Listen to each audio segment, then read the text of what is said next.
La matinale.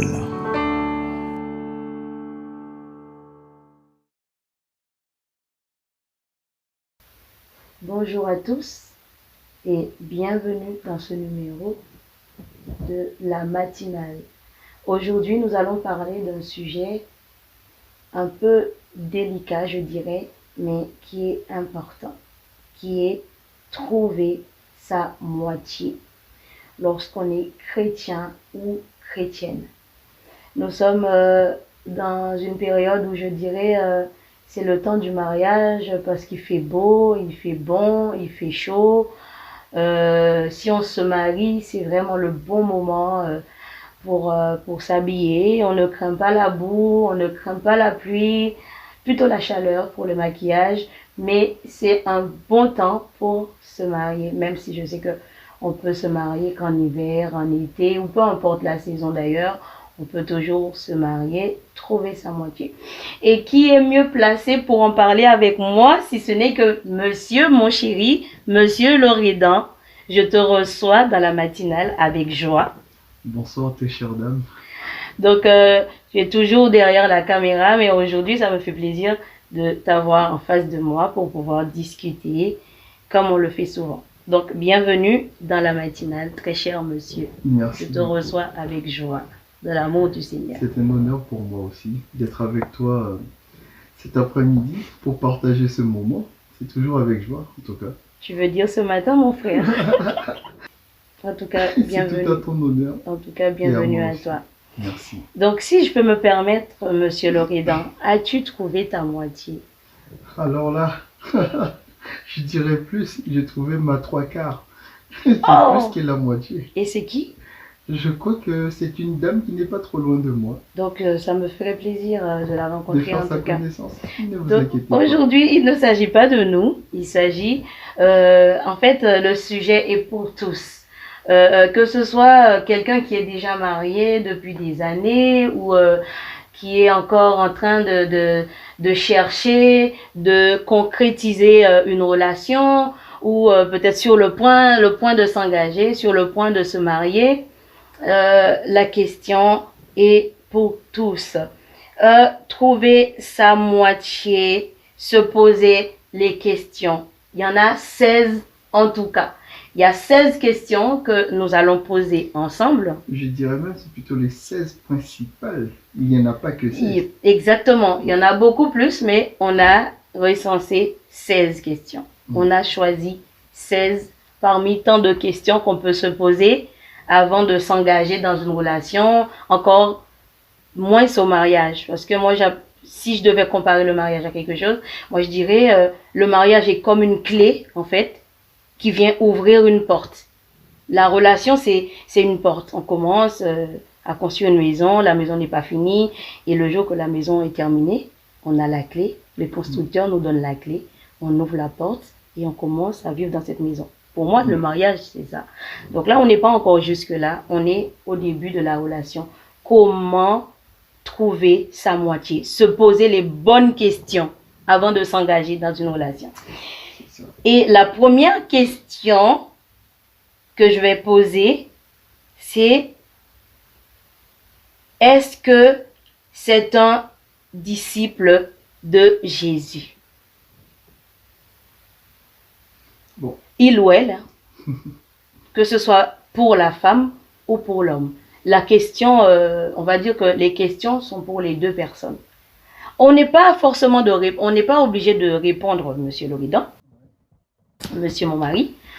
On ne va pas forcément donner les réponses, mais on va essayer d'expliquer un peu, mais ne pas trop rentrer dans les détails. On va juste poser les questions. C'est aux personnes de répondre aux questions. Parce que nous, on a demandé aux gens de nous poser des questions. Les gens ne posent pas de questions, les gens n'osent pas. Donc nous, on vient poser des questions, n'est-ce pas? Ouais. Donc on va juste essayer en fait de ne pas trop répondre. Donc si les gens veulent bien, ils vont nous écrire. On va essayer de interagir avec les gens. Vous pouvez envoyer toutes vos questions à l'adresse mail qui se trouve sous-dessous, juste en dessous. Là. Exactement. Et puis comme ça, vous envoyez par mail vos questions ou sinon dans les commentaires sous la vidéo. Et n'hésitez pas, hein, abonnez-vous. Exactement. Très important. C'était la minute pub. Donc, on continue. Est-ce que cet homme ou cette femme est un disciple de Jésus? Être disciple de Jésus, chacun a sa définition. Jésus a dit aux disciples d'aller faire des nations des disciples. Être disciple de Jésus, c'est quelqu'un qui a reçu un appel et dans son cœur qui porte ce fardeau de partager la parole de Dieu, de ramener des vies, de ramener des âmes au Seigneur. Donc, il faut se poser la question, cette personne avec qui je veux me mettre en relation, est-ce que c'est un homme ou est-ce que c'est une femme qui est prêt à faire cette mission-là? On passe à la deuxième question qui est, est-ce que vous avez une bonne communion? Je dis bien, une bonne communion. Je ne dis pas communication, parce que je sais que quand on parle de ces choses-là, on voit tout de suite la communication. Il y a une différence. On peut très bien avoir une bonne discussion, une bonne communication avec son chauffeur. On peut avoir une bonne communication avec sa servante, la femme qui entretient la maison. On peut avoir une bonne communication avec le patron ou la patronne, peu importe la personne, mais une bonne communion. Une bonne communion avec peu importe la personne, mais une bonne communion revient, est-ce que vous parlez des choses profondes? Exemple, de vos peurs, de vos blessures. Parlez de ces choses-là en fait. Est-ce que cette personne-là, est-ce que j'arrive à m'exprimer? Est-ce que j'arrive à me faire comprendre? Est-ce que j'ai pas peur? Est-ce que je n'ai pas de gêne en face de cette personne-là lorsqu'il s'agit de mes peurs, de mes craintes, des choses que, voilà quoi, qui me touchent particulièrement? Est-ce que en face de cette personne, je suis moi, en fait? Voilà. C'était la deuxième question. Est-ce que vous avez une bonne communion? Est-ce que vous arrivez à échanger bien sur des choses qui vous touchent personnellement? La troisième question, c'est, est-ce que tu aimes sa personnalité? Est-ce que tu aimes la personnalité de cette personne? C'est quoi la personnalité déjà? C'est déjà son caractère, sa manière d'être et je dirais plutôt aussi c'est toute une vie parce que la personne s'est construite par rapport à ce qu'elle a vécu et donc ce qu'elle a vécu fait son caractère. Exactement. Et donc du coup, je dirais que c'est tout ça qui fait sa personnalité. Ok. Donc, est-ce que le caractère attire? Est-ce que ça fait peur? Est-ce que ça freine? Ou est-ce que ça attire, en fait? C'est ça. Moi, je dirais que oui, mais après, ça dépend des personnes. Vu que pour le moment, je ne suis pas dans la situation. Mais tu peux encore te poser la question, est-ce que mon caractère te fait peur ou est-ce que je t'attire? Je sais pas moi. Donc je dis bien, ceux qui sont mariés depuis des années ou jeunes mariés ou ceux qui vont encore se marier ou ceux qui sont encore au début de la relation, là, tout le monde peut se poser la question, encore se regarder et dire est-ce que son caractère encore aujourd'hui depuis le temps que je me suis mariée, est-ce que son caractère est attirant ou pas? Donc voilà, faut pas être hypocrite non plus, faut vraiment répondre de tout cœur. Donc voilà, je te laisse réfléchir encore parce que on ne connaît jamais, on ne finit jamais d'apprendre non plus. On passe à la quatrième question qui est, est-ce que vous êtes meilleurs amis? C'est-à-dire, est-ce que vous partagez tout? C'est une question importante. Toutes les questions sont importantes. Oui. Mais est-ce que vous êtes les meilleurs amis? Parce que les amis, les meilleurs, on dit, il y a amis et amis. Oui. Il y a amis et amis. Mais meilleurs amis. Les meilleurs amis, ils ont toujours un truc à se dire. Toujours un truc à se raconter. Toujours. En moindre détail. Ce qui s'est passé dans la journée d'hier, je vais dire, je t'ai pas raconté ce qui s'est passé hier. Mais encore aujourd'hui, j'ai encore un autre truc à raconter. Ça veut dire qu'on parle de tout, on parle de tout et de rien. Donc, dans une relation, il est important de savoir si on est meilleurs amis, est-ce qu'on pourra parler de tout et de rien. Donc voilà, c'est une question à se poser. Est-ce qu'on est des meilleurs amis? J'aimerais dire quelque chose là-dessus. Parce que assez souvent, on trouve que des gens, par rapport à leur amitié, ils arrivent, même si l'autre personne n'est peut-être pas dans cette amitié avec l'autre, mais l'autre a tellement confiance dans cette personne, il arrive à lui délivrer des secrets, mais assez profonds, alors que l'autre personne en face n'en a rien à faire, alors que des gens, comme des gens de la famille, les mamans, les papas, les frères, les cousins, qui tiennent à cette personne, qui aurait pu aider cette personne à, soit dans les choix ou dans sa vie, la personne préfère aller raconter à cet ami-là, soi-disant, que de raconter à un membre de la famille qui aurait pu aider. Oui, et la plupart du temps, souvent ça arrive. On fait face tout de suite à la réalité. Que l'on veuille ou non, on a tous une personne comme ça dans notre entourage. On pense que cette personne nous aime comme nous. Et c'est pas réciproque. C'est pas réciproque. C'est exactement le bon mot. C'est pas toujours réciproque. C'est pas parce que tu viens me raconter tes secrets que moi je vais te raconter les miens. Je peux ne pas avoir la même considération pour toi que toi tu as pour moi. C'est ça. Avec les yeux que tu me regardes, ça veut pas forcément dire que je te vois avec ces mêmes yeux-là. Donc c'est à chacun de faire la part des choses, de savoir qu'est-ce que je peux dire à telle personne, qu'est-ce que je garde pour moi, qu'est-ce que je peux te confier, qu'est-ce que je ne peux pas te confier. Mais dans une relation, il faut pouvoir tout se dire. Voilà, il faut pouvoir faut pas se méfier. Faut pas, il y a des secrets vraiment qu'on peut pas dire au début de la relation sur un coup de tête, mais il y a des choses que vraiment avec comment dire, la maturité, lorsque la relation grandit, évolue, on se sent à l'aise en face de cette personne, on commence à se faire confiance, on commence à se connaître un petit peu. Il y a des choses qu'on va pas laisser la personne découvrir quand même dans le cadre du mariage. Ça va être des problèmes. Donc, il y a des choses qu'on peut pas garder sous le but que c'est un secret. Je garde pour moi, je te fais pas confiance, je ne te dis pas. Donc, on doit se garder aussi lorsqu'on pose des bonnes questions. Qu'est-ce qu'on peut poser comme question? Qu'est-ce qu'on peut garder comme secret? Et qu'est-ce qu'il faut absolument que cette personne apprenne au début de la relation, pendant le parcours ou même juste avant le mariage. Et puis voilà.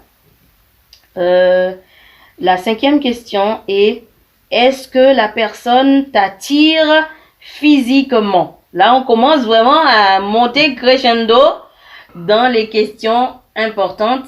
Est-ce que la personne t'attire physiquement?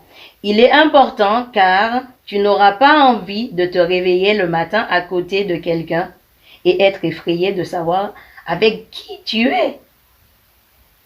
Hein? N'est-ce pas? Toi, tu peux comprendre que le matin, tu te réveilles à côté de ta femme, même si elle a les cheveux en pétard, mais tu n'es pas effrayé, tu sais que c'est ta femme, quoi. Je sais pas. J'aimerais dire quelque chose là-dessus. Vas-y. Madame Loridor. Vas-y, t'écoute. L'une des qualités que j'ai toujours appréciées chez toi, c'est le naturel. Oh. Donc c'est que te voir le matin à mon réveil de manière naturelle, ça me dérange pas du tout, au contraire. Mais pour tous ceux qui ne peuvent pas se passer du make-up, je me demande est-ce qu'ils vont aller se coucher avec les faux cheveux ou avec carrément tout le maquillage, le fond de teint sur le visage, de manière à ce que quand le monsieur se réveille le matin, te retrouver déjà. Tu vas te faire des ennemis, monsieur Loreda. Tu vas te faire des ennemis.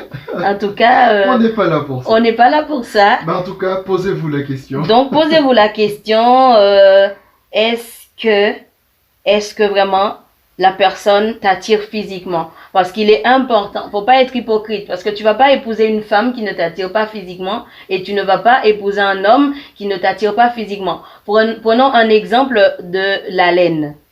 Donc tu parles avec quelqu'un, tu parles à un homme, tu parles à une femme, tu vois un peu l'hygiène de vie de cette personne. Donc si déjà l'hygiène de cette personne te laisse à désirer, ou plutôt laisse à désirer, donc il faut se poser la question, est-ce que je vais m'engager dans une relation avec telle personne comme ça, sachant que voilà quoi, il y a des choses qu'on peut corriger bien sûr. Mais il y a déjà des choses de base, l'hygiène, la propreté, bon, c'est toujours l'hygiène, mais il y a des choses qu'on doit vraiment voir à travers de cette personne. Est-ce que le physique, si tu aimes des femmes, je ne sais pas, comme on dit, grande ou mince ici, là, et un peu élargie en bas, ou est-ce qu'on aime les femmes un peu minces, droites, mannequins, je sais pas moi, tu vois, chacun a des critères. Ouais. Donc, il faut pas s'engager dans une relation que ce n'est pas le type de femme que tu aimes, mais bon, parce que la sœur me plaît, elle parle bien, elle prie beaucoup, elle prie bien, ou je sais pas, elle est intelligente, tout le monde parle d'elle, mais c'est pas ton critère en fait. Faut te dire qu'une relation, c'est pour une vie. Donc, sois sûr que cette personne t'attire physiquement aussi, parce que sinon, ça va être des problèmes après. On va passer à la question numéro 6. Est-ce que cette personne te respecte? C'est important. Très important. Est-ce que cette personne te respecte? Que ce soit physiquement, psychologiquement ou même dans les paroles. Parce qu'il y a des violences verbales, c'est vraiment zéro tolérance. Que ce soit la violence physique ou la violence dans la parole, c'est zéro tolérance. Parce que si on commence déjà à être violent dans les paroles, donc la violence physique n'est pas loin. Et sachant que il y a des paroles qui blessent plus que des coups, la violence verbale peut blesser plus que la violence physique parce que là tu tapes quelqu'un, la personne peut oublier le coup, mais une parole blessante que tu as dit, ça reste dans la tête de la personne. Et même si la personne peut te pardonner, mais cette parole va faire des dégâts dans la vie qu'on ne peut même pas imaginer. Ça me fait penser à la vidéo et par rapport aussi à la leçon que tu me faisais voir derrière cette vidéo qu'on a tournée avec Lohan, notre fils. Quand les amis viennent, ils ne mettent pas beaucoup en fait. Une goutte seulement de lait suffisait pour salir le verre d'eau. Mais pour nettoyer cette eau-là, il a fallu qu'on laisse l'eau couler pendant un bon moment pour enlever tout cela. Donc c'est la même chose lorsqu'on est dans une relation, une petite parole seulement que tu dis, la personne peut briser la personne. Ouais. Et la personne, même si la personne t'aime, elle ou il peut s'en passer, mais ça reste dans la tête. Ouais. Et par un moment, la personne des années de travail psychologique pour que ça puisse partir. Exactement. Exactement. Donc, nous continuons. Donc, il faut faire très attention à cela. Le respect à sa place dans une relation, que ce soit au début, le parcours, dans le mariage, toute la vie en fait. Le respect est très important dans la relation. Faut pas se mentir. Je passe à la 7e question. Es-tu prêt ou prête à attendre le temps qu'il faudra? Est-ce que tu es prêt en tant qu'homme ou la femme? Es-tu prêt ou prête à attendre le temps qu'il faut? Pourquoi le temps qu'il faut? Alors là, moi je préfère laisser les gens réfléchir. On vous laisse réfléchir. Les temps qu'il faut, à quoi et pourquoi? Ouais. Moi je dirais le temps qu'il faut parce que lorsqu'on s'engage dans une relation, on n'est pas toujours prêt. Ouais. Parce qu'il y a de ceux qui sont dans des relations qui sont encore à l'école. Prenons le cas de toi et moi. On s'est rencontrés au collège. On ne travaillait pas. Donc, où est-ce qu'on pouvait aller? On ne pouvait pas ouvrir la porte du mariage. Donc, c'est le temps qu'il a fallu qu'on grandisse. Non seulement dans nos relations de travail ou la famille ou autre chose, mais aussi dans la tête, la maturité. Parce que on ne peut pas sortir du collège et aller se marier. Et moi, je dirais le temps aussi d'apprendre à se connaître. Pourquoi je dis je préfère laisser les gens quand même réfléchir à cela parce que nos grands-parents dans le temps, à 16-17 ans, ils pouvaient s'engager, ils pouvaient aller travailler et prendre leurs responsabilités. Et il y en a ceux qui ont bien réussi leur vie de mariage comme ça. Donc au jour d'aujourd'hui, je sais que c'est pas évident parce que la société demande de plus en plus pour que l'on puisse se retrouver dans la vie active et faire quelque chose de concret. Donc maintenant, c'est à vous de savoir, est-ce que vous êtes prêt vraiment à vous engager à 17 ans, à 18 ans, à 19 ans, à 30 ans ou à 40 ans? Parce que chacun se connaît. Donc, c'est vraiment à chacun de prendre leur décision. Exactement. Très important. Passons à la question suivante. Avez-vous les mêmes valeurs spirituelles, mais également familiales? Gros combat. Une belle question. Avez-vous les mêmes valeurs spirituelles ou encore familiales? Un exemple. Sachant encore aujourd'hui, beaucoup se posent la question, est-il encore important aujourd'hui à se poser ce genre de questions? Est-ce qu'il a les mêmes valeurs que moi ou est-ce qu'elle a les mêmes valeurs que moi, que ce soit spirituel ou encore familial? Alors que c'est une question qui est vraiment fondamentale. Aujourd'hui, nous savons qu'il y a des femmes qui ne veulent pas avoir d'enfants, que ce soit pour garder leur forme, ou c'est des femmes qui ont eu des... Non, on rigole pas, hein. Il y a des femmes bon, c'est peut-être égoïste de leur part, mais on n'est pas là pour juger les gens, mais il y a des femmes qui ont fait le choix de ne pas avoir d'enfants pour ne pas déformer ce magnifique corps, de ne pas allaiter ou encore qui ne se sentent pas elles se sentent pas capables d'assumer ce rôle-là, parce que une fois que tu es mère, c'est pas comme si on changeait de vêtements. Aujourd'hui, je veux plus porter cette robe. Avoir un enfant, c'est pour toute la vie. Même si le papa n'est pas là, souvent on voit des familles, on voit que la maman, on voit pas le père. Être maman, c'est un engagement qui est là pour toute la vie. C'est pas quelque chose qu'on peut prendre à la légère. Donc, il y a des femmes aujourd'hui qui décident de ne pas en avoir pour X raisons. Donc, ça les regarde. Mais sachant aussi, les hommes, c'est rare de trouver un homme qui ne veut pas d'enfant parce que déjà, c'est pas lui qui porte. C'est pas lui qui va subir les contraintes. Donc, je sais pas, dans les deux cas, chacun a ses raisons. Mais ce qui est important, c'est de savoir, est-ce que cet homme, il a des valeurs de famille? Est-ce il a des valeurs spirituelles? Il y a un exemple que j'ai beaucoup aimé, que j'avais partagé avec toi. Cet homme qui a pris l'exemple d'un oiseau, d'un poisson. Donc, lorsque le poisson tombe amoureux d'un oiseau, si c'est le cas, parce que dans beaucoup de relations comme ça, les gens n'ont pas les mêmes valeurs, on peut les comparer à cette relation. C'est comme un oiseau qui tombe amoureux d'un poisson. Dans les deux cas, cette relation annonce la mort de l'un d'entre eux. Exactement. C'est soit que l'oiseau, en un moment, va laisser l'air pour aller vivre dans l'eau, ou le poisson va devoir quitter l'eau pour aller vivre dans l'air. Dans les deux cas, il y a un qui va mourir. Ouais. Donc du coup, beaucoup aujourd'hui s'engagent dans des relations comme ça, alors qu'on a des valeurs chrétiennes, on a des valeurs spirituelles qui ne sont pas négligeables. Si le Saint-Esprit dit que c'est l'Esprit de Dieu qui convaincra, donc toi, qui es-tu pour dire que je vais m'engager avec cette femme, elle va se convertir, elle va s'adapter. Ou bien cet homme, il va se convertir, il va donner sa vie au Seigneur et après il deviendra un bon chrétien. Tu ne sais pas. C'est le Saint-Esprit, c'est le rôle du Saint-Esprit. Donc si cette personne n'a pas la valeur spirituelle, donc ne t'engage pas à aller chercher quelqu'un du monde que tu ne connais pas d'Adam ni d'Ève, que tu vas dire, bon voilà, je l'aime, je pense qu'il sera un bon chrétien demain. Ne t'engage pas dans cette relation, en fait, parce que déjà, vous n'avez pas les mêmes valeurs.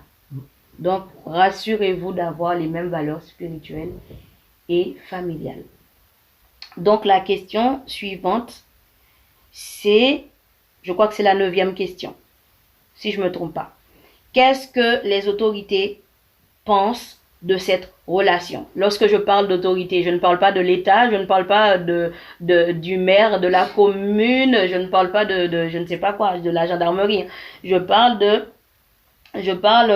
déjà des parents, ton pasteur, tes amis, tes proches, tu vois? Qu'est-ce que ces autorités, parce que ces personnes-là qui nous entourent sont comme des autorités. Les parents, on va pas discuter, les parents, après Dieu, les parents sont les représentants de Dieu dans la vie des enfants. Donc, qu'est-ce que les parents pensent de cette relation? Qu'est-ce que mon pasteur pense de cette relation? Qu'est-ce que mes amis, comme tout à l'heure on parlait d'amis et amis. Donc, qu'est-ce que au moins un ami que je considère comme un frère ou une sœur pense de cette relation. C'est très important. Aujourd'hui, beaucoup s'engagent dans des relations que ni les parents, ni leur pasteur, ni les amis, ni les proches ne valident en fait. Mais qui se disent, bon, moi je l'aime, il m'aime, ou je l'aime, elle m'aime. Donc notre relation nous regarde, c'est nous qui allons vivre ensemble, on va s'en passer. Et grave erreur, grave erreur. Donc vraiment. En tout cas, à vous d'en juger. Posez-vous vraiment la question et pensez-y sincèrement. Très important, moi je pense qu'il est important d'avoir au moins un avis extérieur. Ne pas dire que je suis un grand garçon, je suis une grande fille, je peux choisir. Non. Très souvent, on voit des personnes s'engager dans des relations comme ça, sans écouter les conseils, et ils finissent par pleurer aujourd'hui. Il y en a beaucoup qui pleurent aujourd'hui parce qu'ils se sont engagés. Il y a des personnes qui ont voulu leur donner des conseils, mais ils ont préféré s'en passer, et aujourd'hui, qui pleurent dans le mariage, qui pleurent dans des relations, qui pleurent avec des enfants, qui pleurent, enfin, qui pleurent sans arrêt, qui pleurent pour tout et qui vont pleurer encore. C'est pas ce que je souhaite, c'est pas ce qu'on souhaite, mais c'est ce qui se passe en fait. C'est ce qui se fait. Il y a beaucoup de personnes, des femmes et d'hommes qui pleurent parce qu'un jour, ils n'ont pas écouté les conseils. Ils se sont engagés seuls sur ce chemin-là et aujourd'hui, ils n'ont que leurs yeux pour pleurer. En tant qu'enfants de Dieu, prenons conseil au moins d'un proche. Les parents, pasteurs, amis proches, vraiment, écoutons au moins une personne. Sachant que en épousant cette personne, on épouse toute une famille. On n'épouse pas qu'une seule personne. Ouais. Ce n'est pas que l'homme ou que la femme. On épouse la famille. Donc, sachant que nous, avec nos cultures, quand on épouse un homme ou une femme, on sait que c'est toute la famille, quoi. C'est les valeurs de la famille. C'est des choses, on voit pas que l'homme, on voit pas que le fils, on voit pas que la fille, mais on voit la famille en tout cas. C'est pas que la personne qu'on a fait le choix qu'on épouse, mais on épouse la famille. D'accord? On continue. 10e question. Qu'est-ce que tu penses de sa famille, justement? Qu'est-ce que tu penses de sa famille? Que ce soit de la famille de ce garçon ou de cette fille. C'est quoi ton avis sur cette famille? Qu'est-ce que tu penses vraiment? Pas avec les yeux amoureux, hein? Pas avec les yeux d'amour, oh je l'aime, donc tu vois, sa famille est parfaite et tout. Qu'est-ce que vraiment tu penses de la famille, de ton futur ou de ta future? Qu'est-ce que tu penses de sa famille? Parce que tu as le temps d'étudier l'accueil, comment la maman me parle, comment le papa me parle, comment les frères et sœurs m'accueillent. Tout ça, c'est très important. Qu'est-ce que tu penses de la famille? La 11e question, c'est est-ce que vos appels sont compatibles? Lorsqu'on parle d'appel ici, on ne parle pas d'appel téléphonique. Hein. On parle du ministère. Donc, est-ce que l'appel que tu as reçu de Dieu ou elle a reçu de Dieu, est-ce que ces appels-là sont compatibles? Est-ce que vous n'allez pas entrer en guerre? Est-ce que l'un sera un moteur pour l'autre? Est-ce que l'un saura supporter l'appel ou encore le ministère de l'autre? C'est pour ça qu'il faut vraiment se poser les questions. Est-ce que c'est une femme qui sera derrière moi? Parce que si je suis prophète, cette femme-là, c'est une femme, lorsque Dieu va m'appeler à partir pour faire un travail, cette femme-là doit être un support pour moi. Et pour l'homme aussi, si cette femme a un appel de Dieu, l'homme aussi doit être un moteur derrière cette femme pour le soutenir. Vice-versa. Exactement. Il faut que ça soit réciproque. Il faut se soutenir, il faut s'entraider. Il faut vraiment parler de ces choses-là. Est-ce que nos appels sont compatibles?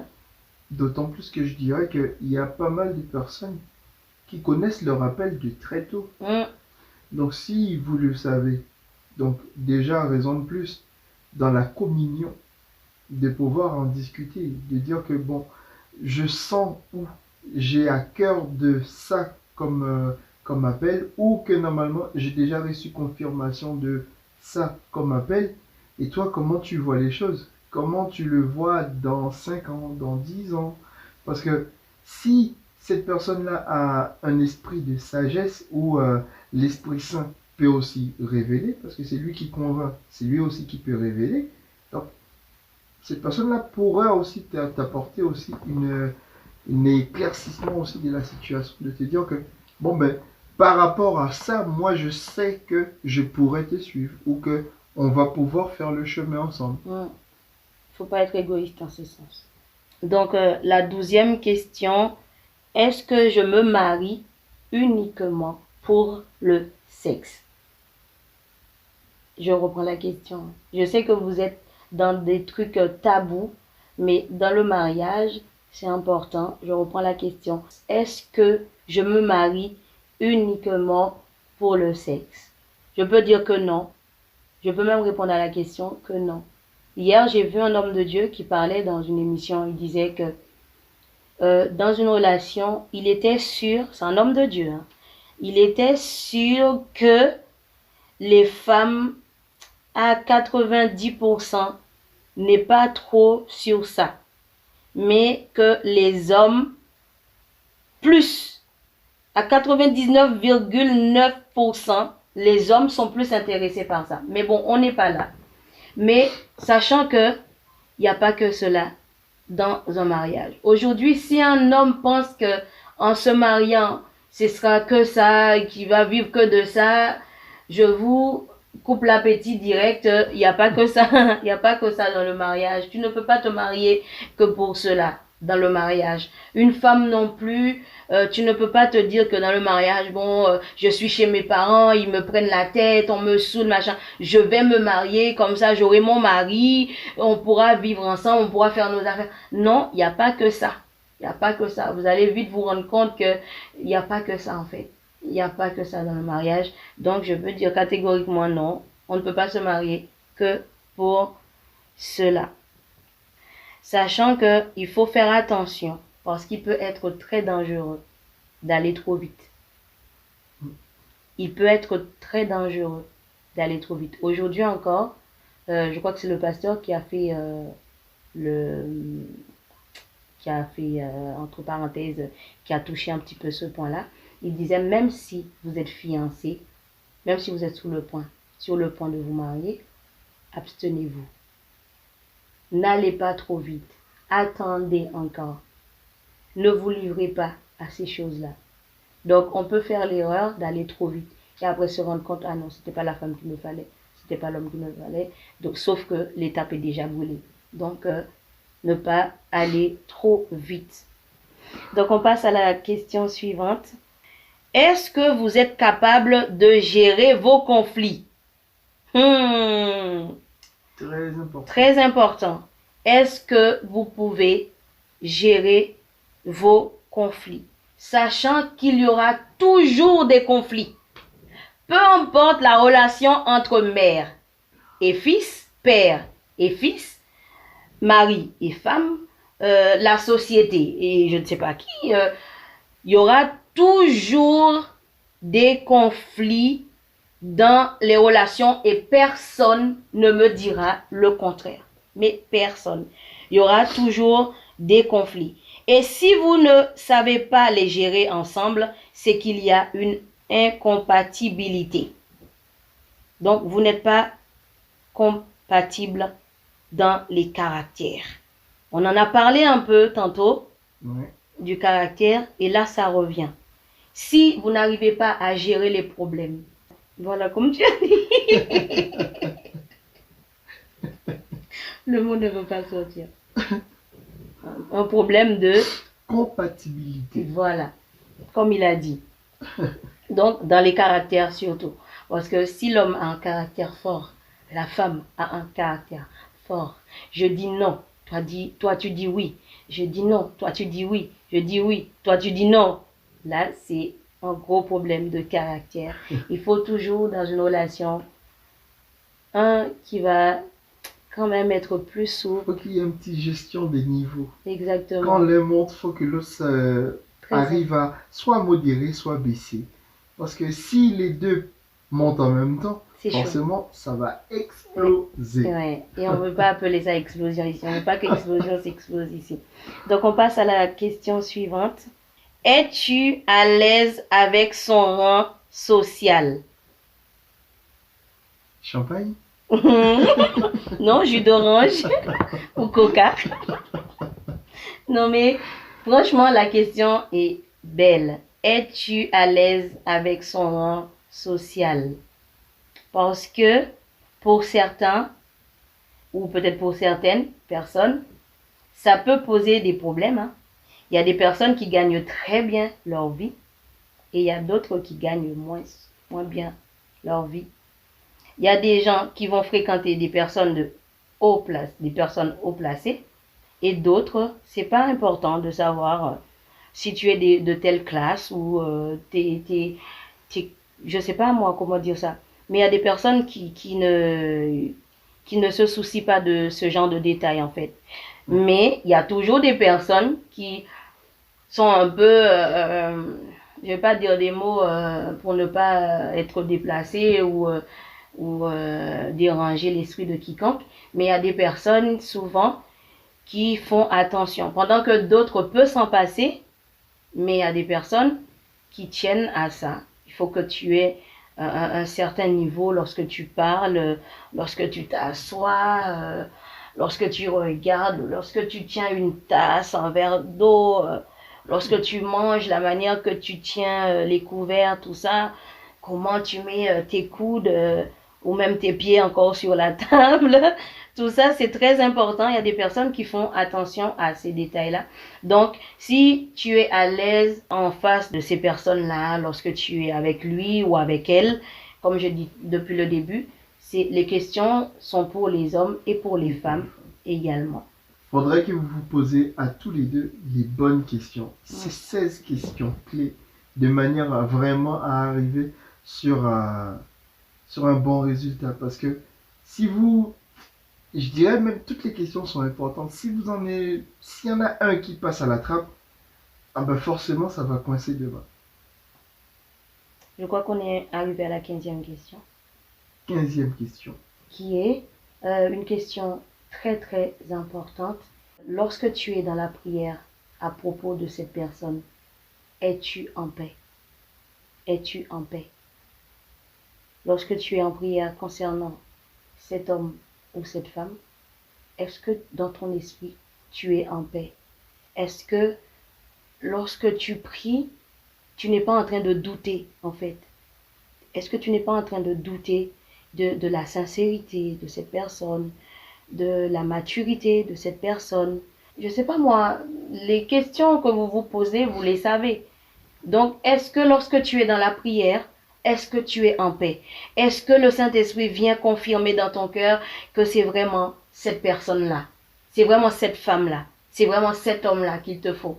Est-ce que tu es en paix lorsque tu pries à son sujet? Et la dernière question, qui est très importante, toutes les questions sont importantes, mais celle-là, je dirais que vraiment... C'est le summum. Exactement. Parce que c'est de savoir que on ne se marie pas pour n'importe quoi. On se marie pour la destinée. Cette question, c'est pourquoi lui? Pourquoi elle? Qu'est-ce que je vais faire avec elle? Et pourquoi? Tant de questions que seulement vous qui pouvez y répondre. Exactement. Parce que le mariage n'est pas un jeu. Le mariage n'est pas un jeu. Beaucoup rentrent dans le mariage en pensant que c'est un jeu. Mon ami est marié, moi aussi je vais me marier. Ils n'ont pas pris le temps de se poser les bonnes questions. Alors aujourd'hui, que tu sois déjà marié, que tu sois en train de chercher quelqu'un à qui entreprendre une relation, prends le temps de te poser ces questions-là. Pourquoi? Pourquoi lui? Pourquoi elle? Et ce n'est pas un jeu. Par exemple, le football, il y a des règles. Encore le mariage, il y a les principes, il y a des règles à respecter. Beaucoup encore, je répète, beaucoup pleurent dans le mariage parce qu'ils ne se sont pas posé les questions, pensant que le mariage, tout le monde se marie, je me marie aussi. Non, faut vraiment prendre le temps de se poser les bonnes questions. Se dire, je ne dois pas être égoïste non plus. Parce que beaucoup se marient aujourd'hui disant que moi, je veux le bonheur. Je me marie, je veux être heureux, je veux être heureuse dans le mariage. Mais personne ne prend le temps de dire que je me marie pour rendre l'autre heureux, pour rendre l'autre heureuse. Tu vois? Lorsque moi, je pense à ton bonheur, toi, tu penses à mon bonheur. Donc, à deux, je ne vais pas être égoïste en fait, parce que je ne me vois pas d'abord. Je vois ton bonheur. Je sais que tu pars au travail, que je rentre avant ou pas, il y a une manière de préparer, de me préparer, afin que lorsque tu rentres, que tu puisses trouver au moins quelque chose à manger. Et c'est ça, penser au bonheur de l'autre. De se dire, ah, l'argent n'est pas que mon argent, c'est notre argent. Les enfants ne sont pas comme mes enfants, mais ce sont nos enfants. On fait tout en pensant à l'autre avant de penser à soi. Le mariage n'est pas un terrain où on va essayer de marquer le but seul, mais c'est en équipe, c'est à deux qu'on va avancer. Et comme je l'avais dit tantôt, ce n'est pas encore le mariage. Dans la relation, la porte est encore fermée, mais le mariage vient nous donner accès sur cette vie-là qu'on a tellement rêvé, qu'on a tellement imaginé, et que le jour qu'on se marie, on a cette clé-là enfin. On peut ouvrir cette porte et commencer à vivre. Et puis, il y a quelque chose de très important que vous venez de dire, Madame Loredan. C'est que, il y a, avant le mariage, nous savons tous que quand nous parlons, c'est je. Mais une fois qu'on entame une relation, mais le jeu, là, faut l'oublier, c'est nous. Exact. Parce que dans tout ce que tu vas entreprendre dès maintenant, jusqu'à ce que vous franchissiez l'étape du mariage, bah, c'est plus je qui est à l'action, c'est le nous. Exactement. Donc, il faudra revoir aussi même les vocabulaires. Exactement. Très important, c'est vraiment très important parce que c'est comme je disais tantôt, c'est l'égoïsme en fait.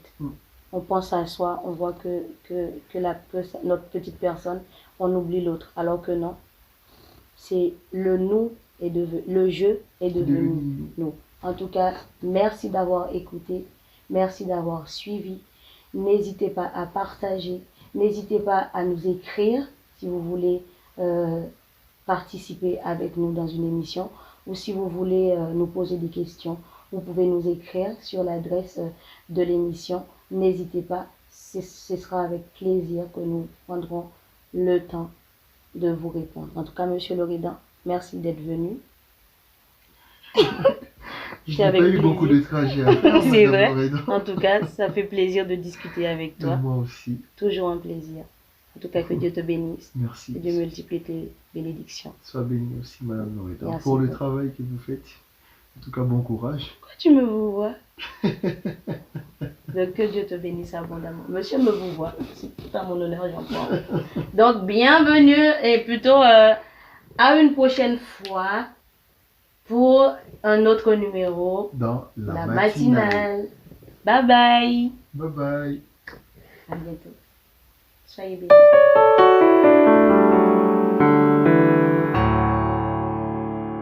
La matinale.